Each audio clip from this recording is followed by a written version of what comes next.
Hello everyone, my name is Professor Dr. Muhammad Tajuddin, and in this video I would like to make some comments with regard to the issue of the Mufti Bill or RUU Mufti that has been raised to be of concern in the idea that perhaps Malaysia may be losing its parliamentary democracy to a group of religious fanatics, as well as losing our way of life. Now, when the first time I heard about the Mufti Bill, I wasn't really very concerned. As a Muslim, I understand the role of the Mufti. Now, in Islam, everyone needs to learn the religion, and in the hereafter, Muslims believe that everyone will be questioned individually. So in Islam also there is no such thing as priesthood, where there is a person who says that they can absolve you of your sin, or that they can say that you have sinned. Now this is a very important aspect of Islam, because Islam is not like some other religion where their priests or religious cleric have both the power of this world as well as the power of the hereafter, meaning to declare someone is not sinful or someone is sane, someone to be excommunicated in some religion, and so forth. Now, if there was another model of a religious scholar that hold both the religious and the political power, it would perhaps be of the Iranian model, where the religious clerics are also politics. However, as far as I understand it, in our tradition in Malaysia, the muftis are always the advisors to the king or to a leader, and that has always been the case in this country. There has never been a case that I know in our history that the mufti holds the ultimate political power by being isolated from other institutions in order to declare a certain thing to be what is known as the fatwa, as well as rulings with regard to religion. Of course, they have the responsibility of making sure that certain aspects of Islam be taken care of carefully, and also to act justly between men, and most of their concern usually falls within the Muslim population, and that has always been the case, that the muftis are advisors. They are not political leaders. They cannot make decisions of politics on their own, as well as that they are also experts in the field of religion in certain ways, and they are also the one that in one sense teaches the religion. Now, as a Muslim, I have no fear of the mufti, because I know them as learned people in the religious aspect, but they are not learned perhaps in many other aspects. To be a good mufti, for me, not only one must learn or must be well versed in a certain religious aspect, but they must also be well versed in other discipline also.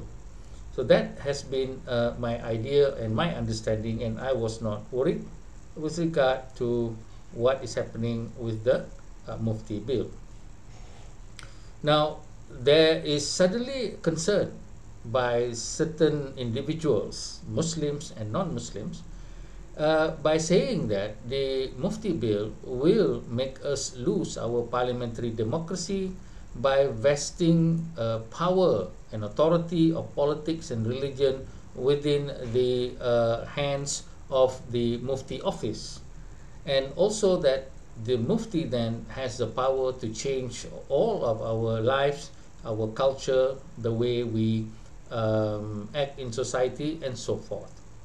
For me, this is very unfortunate, because many of these writings by popular activists, both Muslims and non-Muslim, have not checked the relevant authority in terms of the legal aspect. Although there is one article by one group that quotes certain clause and certain legal matters, but then again, I wonder if they have gotten the right sources in terms of understanding the full aspect of the bill from those who had drafted it. Now, this is a concern because even though many of these people we think are people who are well-meaning for Malaysia, and we think that they are not acting simply to gain their own popularity, perhaps make money from their viewers by being very popular in criticizing the government, as well as those who harbor political ambition and has what is called an axe to grind in terms of the unity government and also the Pakatan Harapan, especially with the figure of Anwar Ibrahim. Now, this is very unfortunate because many of these articles have spooked the rakyat into being very frightened of Islam, as well as the development of something like the Mufti Bill. Now, if there was a certain aspect about discussing and having what is called a great communication, then that would be fine. But apparently, many of these people who make podcasts as well as writing in the online media have not had the correct references to actually judge this.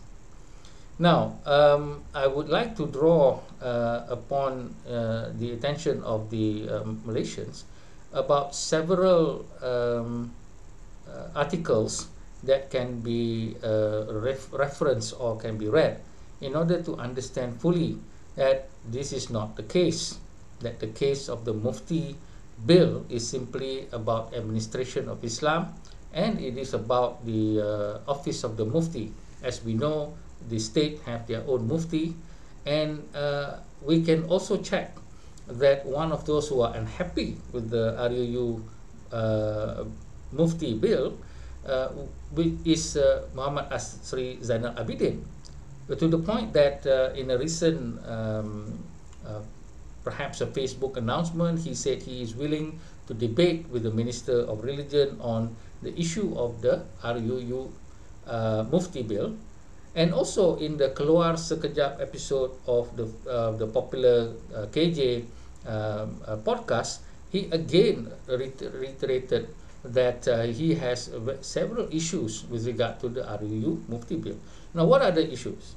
The issue simply is about the theology and the manner in which certain groups of Islam, like the schools of thoughts, are being managed. And this has nothing to do with changing the way of Malaysians, changing the way of non-Muslims, infringing upon non-Muslims. I don't hear him saying anything. He's just concerned that the Mufti Bill seems to restrict certain interpretation from certain schools of thought in Islam. So you can see the video yourself with the Keluar Sekejap episode, and you can also read his challenge in a recent news article that has reported from his statement. Now, I would like to show you some of the other writings, and one particular writing I will be reading a certain paragraph to actually dispel this idea that the Mufti Bill seems to be something very dangerous for Malaysia, and that it is detrimental to our very life.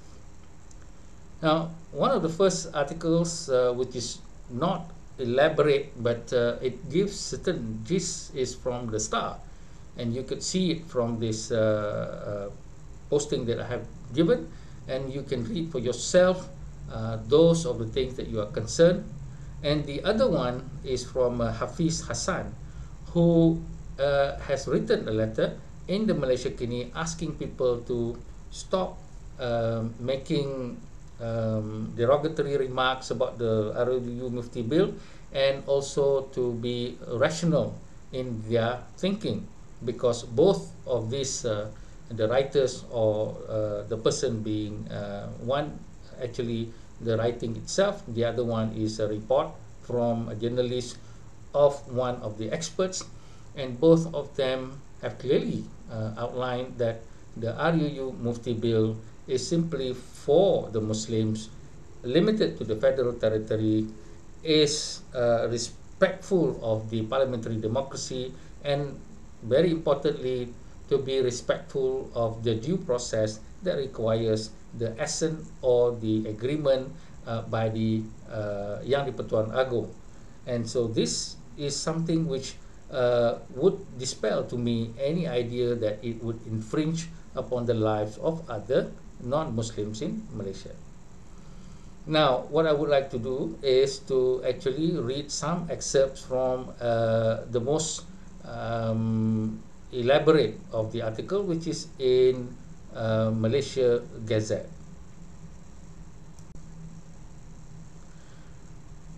We will now, the article here in Malaysia Gazette is in Malay, and it is called RUU Mufti Wilayah Persekutuan Tidak Gugat Kebebasan Rakyat Bukan Islam, meaning that the Mufti's Bill of the federal territories will not encroach upon the freedom of the people, especially with the non-Muslims. Now, if we were to read the first two paragraphs of the article in the next section, it says that ada pihak yang mendakwa bahawa RUU Mufti akan mengubah Malaysia sebagai sebuah negara Islam dalam sekelip mata, melanggar perjanjian Malaysia MA 63 dan merupakan serangan secara langsung terhadap sistem sekular di negara ini. RUU ini juga didakwa bertujuan untuk memperluas kuasa mufti di wilayah persekutuan, mengedepikan sistem raja berperlembagaan, kerajaan madani dan demokrasi berparlimen sekular yang menjadi asas Malaysia. So the article clearly summarized all the concerns that has been put out by activists and also by columnists who do not seem to have checked clearly and simply like to write so that they could scare people rather than be very critical in terms of their opinion. Terdapat pihak yang mendakwa RUU Mufti Wilayah Persekutuan yang dicadang itu akan memberikan kuasa tanpa batasan kepada pihak berkuasa agama kerana antara lain akan memberikan mereka kekebalan undang-undang.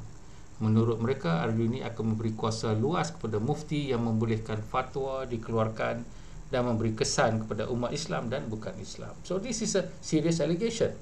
It's saying that the mufti will seem to be given immense power to make all sorts of decisions that will change our very lives and ignore the idea of parliamentary democracy as well as the needs of the political entity that is being appointed, as well as challenge even the power of the Yang di-Pertuan Agong.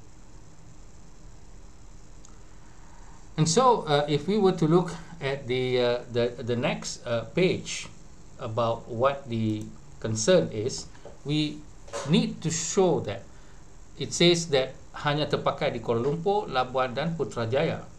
Now, it says here that the RUU Mufti Wilayah Persekutuan is only applicable to Muslims in Kuala Lumpur, Labuan and Putrajaya, and that there is no need for the other states to be using this. Now, here the concern here is not about Muslim, but the concern here is about non-Muslim. And so it is very clearly stated that it is for the wilayah persekutuan or the federal territories.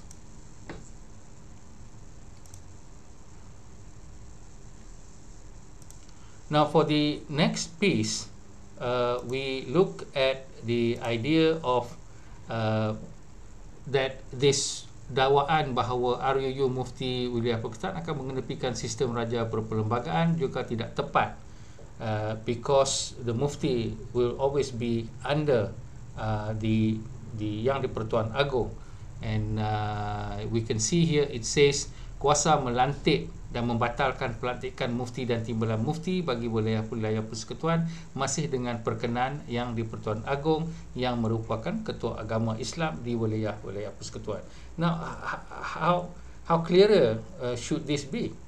It is still very clear that the mufti does not hold all the power, unless, as I said, if you have something like Iran, where the politician who is also a cleric has both the religious and the political power. But certainly not in Malaysia, and we do not practice this or have a culture of this in this country. The mufti has always been a part of advisory to the authority in question. The next section, mufti wilayah persekutuan tidak kebal. Catatan sejarah menunjukkan bahawa fatwa dan pandangan mufti mempunyai kedudukan yang berautoriti dalam sistem pemerintahan, keagamaan dan kehakiman. Peranan mufti sebagai penasihat agama atau penasihat sultan menjadikan mereka sebagai rujukan pandangan agama sebelum pemerintahan British lagi. Raja-Raja Melayu sebagai ketua agama Islam telah melantik mufti dan kadi untuk menasihati mereka dalam perkara berkaitan Islam dan tafsirannya. This is what I understand also, that mufti is not a person that can absolve you of sin. The mufti is simply an expert in something, which is in one sense the legal laws of Islam, and they then provide advice to the rulers, and this is something which need to be understood, that we don't have a mufti that will be acting on their own and determining political things, but certainly not this aspect of the Mufti Bill. Then we see that there is this concern that the fatwa or religious ruling, those that has been gazetted into law and those that is the opinion of the Mufti seems to be interchangeable, and this is certainly not the case, as has been explained here.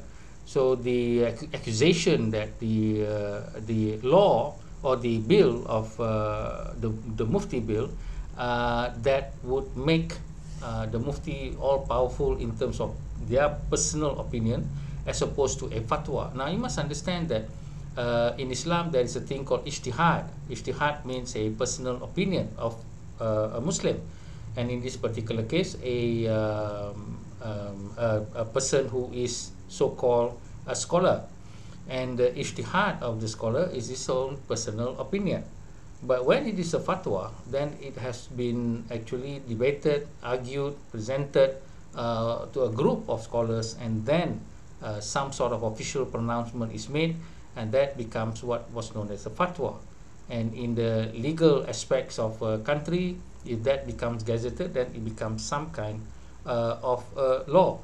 So this article says that there is no such thing, and if you were to continue reading, and if you would like to read all these cases, if you are a person who has a taste for legal aspects, which I do not have that, and so you can see that the civil courts can actually take what certain Sharia ruling is, has been made, and also there can be question from both sides, and that this is not some kind of a finality. I have read where the courts, the civil courts would decide to say this is the realm of the Sharia, it's not our business, or that they can also say something, say in custody cases. We have seen the Indira Gandhi case, and therefore we see that it is still there, that there is a way for certain challenges to be made, and that does not put up the idea that the mufti and their fatwa are the all-powerful aspect of our life. Now, a final aspect of what needs to be looked at also concern the idea that in conclusion, that berdasarkan kupasan di atas, dakwaan bahawa RUU Mufti boleh memintas kuasa parlimen dan mahkamah secara efektif meletakkan undang-undang agama di atas undang-undang sivil adalah tidak benar. So of all this article that has been read, the accusation that the Mufti becomes an all-powerful figure higher than the parliament is negated. that is not so, that religious ruling does not go above what is called undang-undang civil. In his particular case is seen to be not the practice. And he has also said that this kind of bill is also present in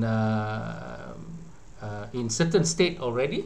That is already in question. It's just that it's not named as a Mufti Bill. It's named as under the ruling of Islam as a religion, and that becomes part of our what is called legislation.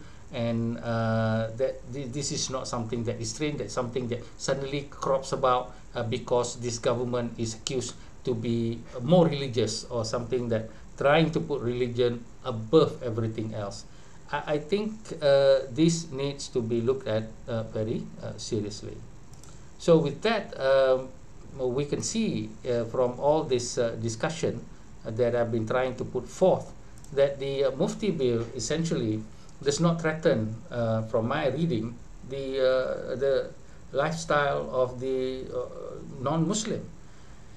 It may have some effect on the Muslims, but then that's the Muslims' concern, because this is where such debates and arguments like what Asri is trying to do is still there. That there is still intellectual exchanges, there is still discussion. So with that, I would like to conclude in saying that this issue of RUU Mufti, or the Mufti Bill, is a concern of administration between the Muftis and their way of doing work, as well as the definitions of the references and sources of these laws with regard to Islamic practices. It doesn't threaten any of the lifestyle or way of life of non-Muslims, and that is something which I feel very sad, when we Malaysians are very concerned about building our country and putting it in the right path, but there are those of us who does not understand the Malay proverb of buat baik berpada-pada. They are overly concerned to the point that they have not the right references and not the right context of discussion, but accuse as well as make what we call frightening suggestions and scenarios that will jeopardize our progress into the future. So I hope this could be some explanation that would put us to rest, and let the Mufti argue it out, and we'll just be people who stand on the side and see what happens.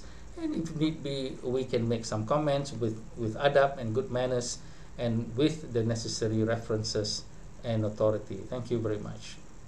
So the model that PAS is propagating